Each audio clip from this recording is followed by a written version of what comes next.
ഇത്തവണത്തെ കുവൈത്ത് തെരഞ്ഞെടുപ്പിനെ സാധാരണക്കാരായ പ്രവാസികൾ പോലും ഗൗരവപൂർവ്വം കണ്ടിരുന്നു.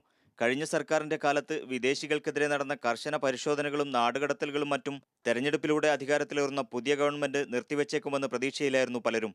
എന്നാൽ രണ്ടാം തവണയും തൊഴിൽ വകുപ്പിന്റെ ചുമതല ലഭിച്ചിരിക്കുന്ന ദിക്ര അൽ റഷീദി കഴിഞ്ഞ ദിവസം പ്രാദേശിക പത്രത്തിന് നൽകിയ അഭിമുഖത്തിൽ പറഞ്ഞ കാര്യങ്ങൾ പ്രവാസികളുടെ പ്രതീക്ഷ അസ്ഥാനത്താക്കിയിരിക്കുകയാണ്. സന്ദർശന വിസ തൊഴിൽ വിസയാക്കി മാറ്റുന്ന നടപടി നിർത്തിയതുകൊണ്ട് മാത്രം രാജ്യത്തെ വർദ്ധിച്ച വിദേശി സാന്നിധ്യം കുറക്കുക സാധ്യമല്ലെന്നും തൊഴിൽ മേഖലയിൽ ആവശ്യമില്ലാത്ത വിദേശികളെ കുറക്കാൻ തന്നെയാണ് സർക്കാർ തീരുമാനമെന്നുമായിരുന്നു മന്ത്രി പറഞ്ഞത്. ഇതിനായി രൂപീകരിക്കുന്ന പ്രത്യേക തൊഴിൽ അതോറിറ്റിയുടെ പ്രഖ്യാപനം വൈകാതെ ഉണ്ടാകുമെന്നും മന്ത്രി വ്യക്തമാക്കിയിരുന്നു. സർക്കാരിന്റെ വിവിധ പ്രൊജക്ടുകൾക്കായി റിക്രൂട്ട് ചെയ്യുന്നതിന് പുതിയ നയം തടസ്സമാകില്ലെന്നും അവർ കൂട്ടിച്ചേർത്തു.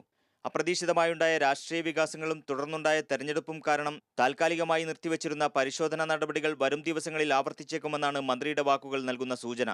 മാസങ്ങൾക്ക് മുമ്പ് ദശലക്ഷം തൊഴിലാളികളെ കുറക്കുമെന്ന് മന്ത്രി നടത്തിയ പ്രസ്താവന വിവാദമായിരുന്നെങ്കിലും പിന്നീട് നടന്ന പരിശോധനകളും നാടുകടത്തൽ ഉൾപ്പെടെയുള്ള നടപടികളും സർക്കാരിന്റെ സ്വദേശിവൽക്കരണ നയം വ്യക്തമാക്കുന്നതായിരുന്നു.